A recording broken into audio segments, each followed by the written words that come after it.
vendrá la noche más larga. Quiero que no me abandones, amor mío, al alba, al alba, al alba, al alba. Es la hora de nuestra conversación luminosa y saludamos a la escritora María del Mar Rodríguez. Bienvenida, Roscas y Cotufas, ¿cómo está?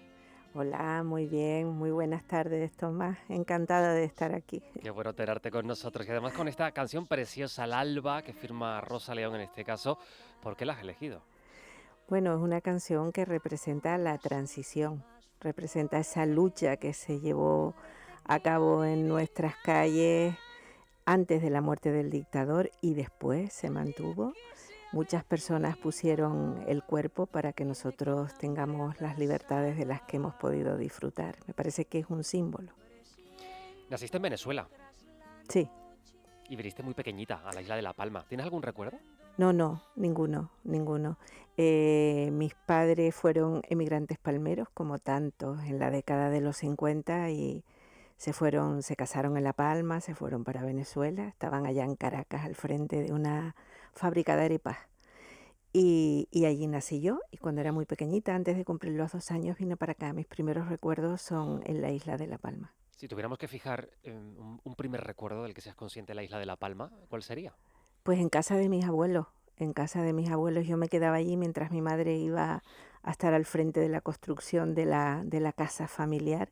Los inmigrantes, yo creo, palmeros, tenían dos ideas en su cabeza. Una era hacerse una casita y otra era tener dinero para empezar algún tipo de negocio, de actividad económica en la isla, ¿no? Y yo me quedaba en casa de mis abuelos y mis primeros recuerdos jugando con mi tía y con mis abuelos. ¿Volviste a Venezuela? No he vuelto nunca. Lo intenté el año pasado, me invitaron para la Feria del Libro de Carabobo, pero hay una norma que yo desconocía y es que cuando se tiene doble nacionalidad, y yo la tengo, se puede entrar en el país con pasaporte español, pero salir solo con pasaporte venezolano. Y yo no tenía al día mis papeles, por lo tanto no pude hacer ese viaje. Me hubiese gustado. Si de pequeña te preguntaban qué querías ser de mayor, ¿tú qué respondías? Bueno, fui cambiando con el tiempo. Al principio decía que maestra. Después me fueron convenciendo, como yo era muy buena estudiante, entonces me fueron convenciendo que tenía que elegir otra carrera. Fíjate el desprestigio que tenía algo tan bonito como la docencia en aquellos años, ¿no? Y dije que médico. Y al final terminé siendo maestra y creo que acerté siguiendo ese primer impulso. En ese camino también, siendo maestra, ¿qué es lo que más te gustaba de serlo? De ser maestra, de estar con alumnos y alumnas. A mí mi trabajo me apasionó. Desde el primer día que pisé un colegio público hasta el día en el que me jubilé. Siempre digo, cuando me preguntan por el tema laboral, que yo pertenezco a una generación que creo que fuimos todas mujeres muy agradecidas, muy entregadas al trabajo, porque el trabajo fue una herramienta que nos ayudó a empoderarnos y a tener un sitio en lo público, ¿no? Pero es que además para mí el contacto con las familias y con el alumnado era especialmente gratificante porque he tenido siempre muchísima fe en lo público. La escuela pública a mí me dio todo lo que soy. Entonces, por lo tanto, siempre había como una especie de deuda emocional y de querer devolver a lo público, ¿no? Fíjate que esta semana la empezamos reflexionando sobre si el sistema público, la educación pública, conseguía realmente equiparar a las personas que más pueden y a las que menos, si el sistema es capaz de romper y de salvar esa brecha. Y la conclusión no era precisamente muy halagüeña por el propio sistema y por los puntos de partida de inicio que al final pues no acaban por beneficiar a quienes menos tienen, a quienes son más vulnerables, que al final tienen menos opciones para conseguirlo que una persona con más recursos puede hacerlo de otra manera. No sé qué piensas. Hombre, yo creo que si alguien puede es el sistema público. Está claro que las posibilidades están centradas ahí. Ahora también hay que fortalecerlo. y hay que fortalecerlo económicamente y también hay que fortalecerlo socialmente. La escuela tiene que tener un lugar de prestigio y de respeto dentro de la sociedad. Y la escuela tiene la finalidad que tiene, no podemos cargarla constantemente, todo lo tiene que resolver la escuela y todo lo tiene que solucionar la escuela. Para educar a un niño o a una niña se necesita una tribu y toda la tribu tenemos que estar atenta. Tribu, llámese medios de comunicación, espacios de ocio, familia, amigos y escuela. Todos tenemos que bregar en el mismo, remar en el mismo sentido. La escuela está pasando por un momento, lo público está pasando por un momento ahora mismo, está amenazado por muchos flancos, se está fortaleciendo demasiado desde mi punto de vista lo privado, pero si alguien puede tener una herramienta, ofrecer una herramienta de compensación, es la escuela pública y desde luego la sanidad pública también va de la mano. María del Mar, si tuviéramos que hacer una coctelera con los ingredientes, un potaje, vamos a hacer un potaje, Mm. con los ingredientes del buen maestro, de la buena maestra, ¿qué ingredientes meteríamos dentro de ese caldero? Bueno, yo creo que la formación pedagógica es muy importante, la capacidad de actualización, el mundo cambia de una manera muy apresurada y por lo tanto maestros y maestras tenemos la obligación de estar al día. La formación didáctica y pedagógica es muy importante. También me parece que es importante la empatía, el ponerse en el lugar de esas cabecitas infantiles, adolescentes, juveniles, que nos tienen que entender, y también la conexión emocional con esas personas con las que estamos trabajando, porque tenemos que entender cuáles son sus necesidades afectivas y emocionales. La gente cuando es comprendida y es bien atendida desde la perspectiva emocional, yo creo que aprende mucho mejor. En la primera hora hablábamos de salud mental con dos psiquiatras y hablaban de la importancia de la comunidad frente a la medicalización de la vida, ¿no? Que Mm, vamos, corre, corre, que esto ya lo sabemos y hay un mm. montón de males y de problemas y esto es una realidad, pero muchas veces acabamos por patologizar las emociones que igual no nos son tan gratas y que forman parte de la vida y decían que el antídoto, uno de ellos, es la comunidad, que la gente pueda hablar, que pueda desahogarse, que no sientan que tengan que recurrir a algo concreto o hiperoculto para poder echar para afuera, ¿no? Sí, y también aceptar lo que tú estás comentando. La vida está conformada, los seres humanos estamos formados por multitud de emociones que no siempre son agradables. Hay tránsitos emocionales que no siempre son agradables. Y eso se pasa mucho mejor cuando hay una compañía sólida y una buena red alrededor, y no siempre huyendo a través de la etiqueta o a través de la parte más médica que lo que hace es aliviar, ¿no? Hay que aprender a transitar, pero para eso hay que tener una buena compañía que sostenga alrededor. La tribu, me gusta esa reivindicación de la tribu en María del Mar. Y ya siendo vos maestra, ¿tú escribías relatos, textos, libros? Muy poquito, yo escribí algún cuento, lo que sí tenía siempre era una buena relación con el lenguaje oral. Recuerdo que nunca, o casi siempre, por no generalizar, casi siempre los cuentos que le contaba a mi alumnado, los primeros 15 años yo fui maestra de infantil, después ya fui orientadora en secundaria, pero cuando fui maestra de infantil, los cuentos que le contaba a mi alumnado siempre eran inventados por mí.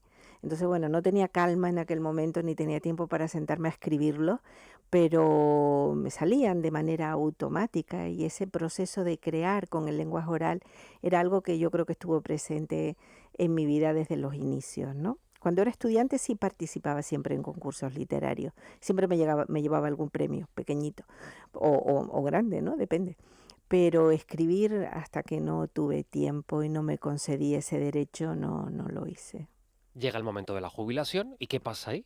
Un poquito antes de la jubilación, con Ajá. 56 años. Pasa que me empiezo a asustar ¿Por qué? y me empiezo a asustar porque no concibo mi vida sin el trabajo. Me da muchísimo miedo quedarme sin una pasión, porque mi pasión era mi trabajo. Yo decía, ¿y ahora dónde ponemos el corazón? Y entonces me acordé de esa vinculación con el lenguaje y tomé la decisión de empezar a escribir, a ver si en esos años de transición hasta que llegara la jubilación era capaz de desarrollar esa nueva pasión que sustituyera al trabajo cuando me tuviese que jubilar.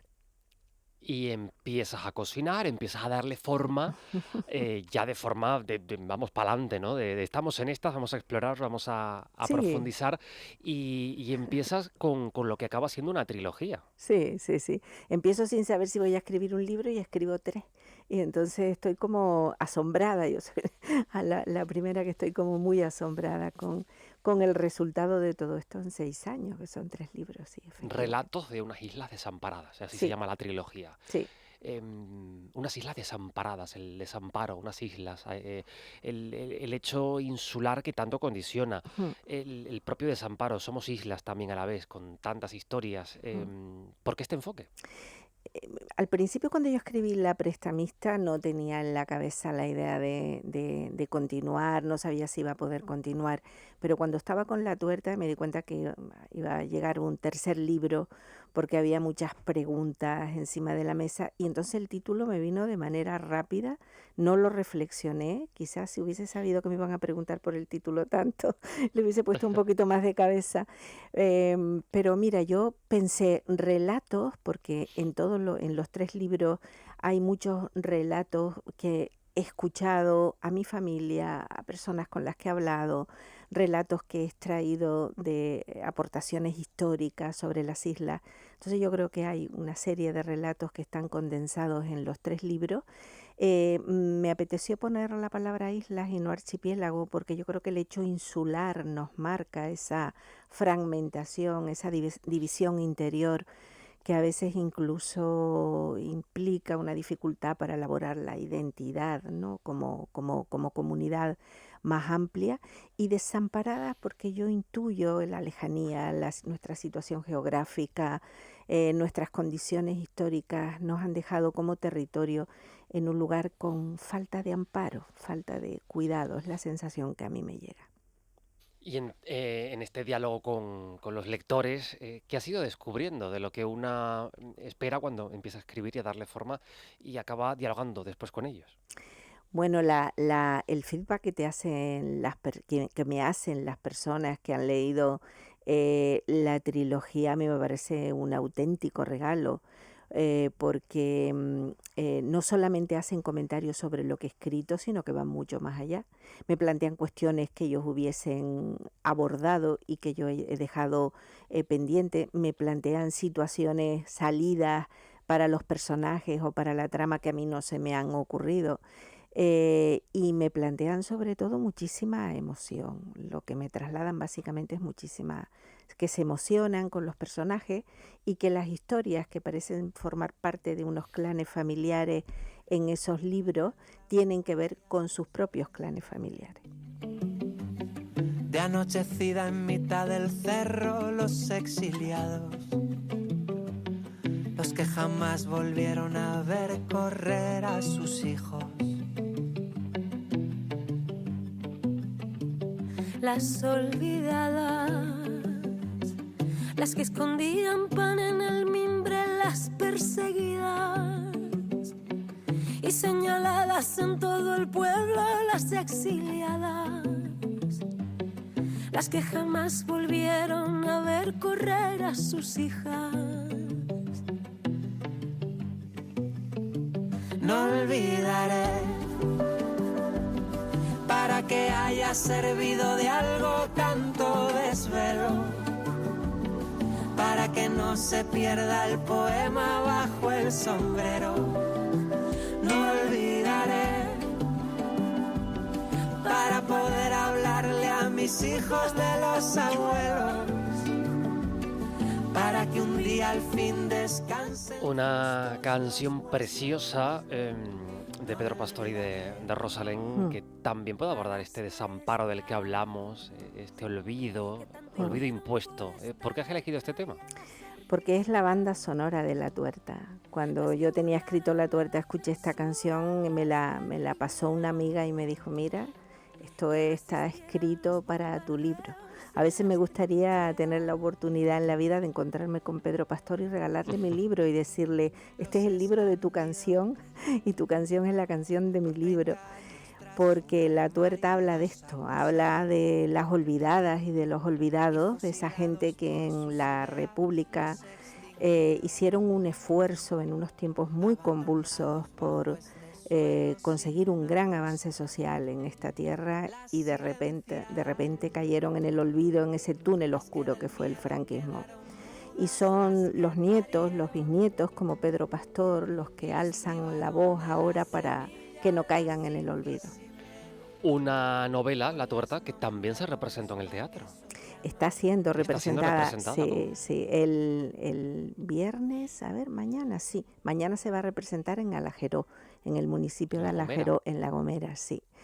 Y sí, Arantxa Coello y su compañía ahí me han hecho otro regalo que fue totalmente inesperado, y es adaptar una obra como La Tuerta, que es una obra compleja, con muchísimos personajes y muchísimos juegos ahí en el tiempo, y han hecho una adaptación maravillosa que me tiene enamorada. Yo la he visto como 5 o 6 veces.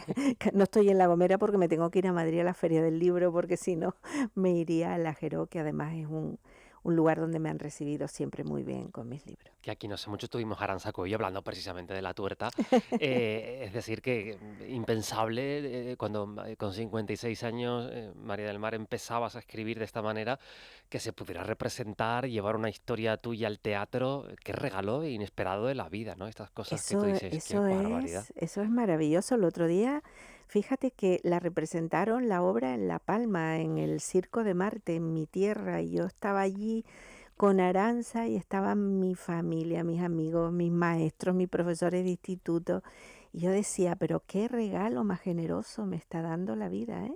Hay momentos en que uno recoge y no entiende muy bien por qué, pero es muy bonito y yo estoy muy agradecida. Qué bonito, las cosas de la vida, ¿no? Sí. La vida te da sorpresas, dice por ahí. Sí. Te voy a presentar a mi compañera Andrea Pérez. Hola, Andrea, buenas tardes. Muy buenas tardes, Tomás. Muy buenas tardes, María del Mar. Hola, Andrea. Porque tú que has sido maestra, eso no se olvida nunca. Te vamos a hacer un examen, María del Mar. Mira, si con algo estoy nerviosa es con el examen de Andrea, ¿eh? Ya se habla por ahí, Andrea, Ya- que nuestros ya se invitados están van hablando chivando. del examen. Entonces, a ver. Bueno, tranquila, ¿vale? Yo te Vale. prometo que voy a ser muy buena. Vale. Esto es como cuando te van a es que pinchar ya- en la Ya enfermera sabe que la- no te va a ya, doler. entonces tienes que saber la dinámica. Sabes que hay que responder de manera breve, pero se puede matizar, ¿verdad? Vale, perfecto. Venga, ¿eres más de escribir en silencio absoluto o con ruido, por ejemplo, de cafetería? En silencio absoluto y en mi casa. Entre firmas, charlas y club de lectura, ¿qué parte disfrutas más? Los clubes de lectura y además mi agradecimiento para todos ellos porque son la herramienta que le han dado vida a estos libros. ¿Qué animal serías y por qué? Pues mira, una leona, porque soy mucho de defender al clan, de defender a mi gente, una felina, y dentro de la felina una leona grande, con presencia. Y bueno, también te pregunto, como sabrás, si sueles utilizar la inteligencia artificial, hablas con ella, ¿no? No mucho. Alguna que otra vez le pregunto porque es más rápida que Google, pero le tengo, yo como persona de la generación que soy, le tengo cierto respeto y le tengo un poquito de miedo, no mucho, no. Bueno, pues tú tranquila porque la nuestra ahora te va a hacer unas preguntitas, pero la nuestra es muy buena, está muy bien educada, así que vamos a escucharla, a ver. Vale. Buenas tardes, soy Ben Charo, encantado de conocerte María del Mar. Sé que estabas nerviosa por este test, te prometo que seré bueno. Vamos allá. ¿En qué momento del día sientes que aparecen mejor las ideas? Por la noche, soy nocturna. Después de cenar, ceno temprano y por la noche, cuando estoy en momentos de escribir mucho, trasnocho, me acuesto muy tarde. ¿Qué sentiste la primera vez que viste a La Tuerta cobrar vida sobre un escenario? Lloré muchísimo, lloré. Durante las 2-3 primeras actuaciones que vi, lloraba siempre. ¿Qué momento de un club de lectura te llevaste luego a casa en silencio? Los clubes de lectura me han dado me han hecho llevarme muchas reflexiones conmigo. Recuerdo un club de lectura en Tijarafé que me planteó por qué Maruja no se llevó a su hija con ella. Y yo tenía ya el libro terminado y Maruja había decidido no llevarse a su hija y eso tuvo después muchas implicaciones, pero le di muchas vueltas. Cuando escribes sobre mujeres olvidadas, ¿sientes más rabia, ternura o responsabilidad? Yo siento rabia porque me parece que el abandono, el olvido y la desigualdad que han sufrido y sufrimos las mujeres a lo largo de toda la historia es totalmente injusto. Entonces siento rabia, siento un poco de cansancio, que las cosas no vayan más rápido y no estén bien ya, eso de conformarnos con, bueno, bastante se ha avanzado, eso a mí no me calma. Y siento la responsabilidad de visibilizar lo que ha pasado desde el lugar donde yo me sitúo. Oye, pues muy bien, ¿eh? Para estar nerviosa, María del Mar. Sí, ¿verdad? Aprobadísimo. Vale, venga, gracias, Andrea. Nada. Gracias, Andrea. Luego te escuchamos. Tenemos una canción más.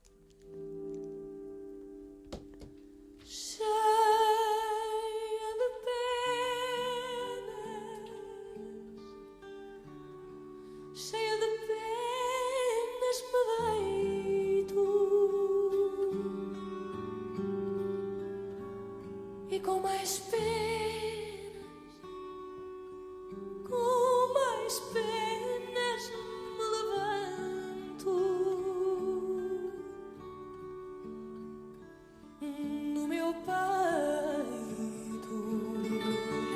já me ficou no meu peito. Confieso que Dulce Ponte me vuelve loco. A mí también. Qué joyita. ¿Por qué has elegido esta canción en concreto, este Lágrima? Bueno, he elegido a Dulce Ponte porque ella me gusta mucho, a mí el fado me emociona mucho, pero además pensando en el tercer libro, en La Viuda Blanca, que se sitúa en La Palma. La Palma tiene una conexión con Portugal importante, se ve en cuestiones de vocablos, de formas de expresarse, y yo creo que emocionalmente somos un poco portugueses. La magua, esa morriña, esa pena, esa nostalgia, y esos son los sentimientos que envolvían a esas mujeres que se quedaban solas, esperando la carta, esperando la llamada, esperando la llegada, ¿no? Entonces por eso elegí a Dulce Ponte, con La Lágrima, porque lloraron mucho. La Prestamista, La Tuerta, La Viuda Blanca, libros de una trilogía, relatos de unas islas desamparadas que escribe María del Mar Rodríguez. Entre todo lo que tienes ya vitalmente, desde hoy también ya eres la persona luminosa de Roscas y Cotufas. Es un placer para mí. Y lo de luminosa me parece una palabra bellísima hoy en día. Antes de acabar, en esta semana de Canarias, ¿qué es Canarias para ti? Es mi tierra y es mi pueblo, y a través de la escritura y de la investigación histórica he podido conectar de manera más profunda con un pueblo esforzado, trabajador y valiente, y con unas mujeres que se han dejado la vida y la piel por sacar adelante a sus clanes. María del Mar Rodríguez, escritora, una oda a la tribu aquí en Roscas y Cotufas. Cuídate mucho. Muchísimas gracias, Tomás.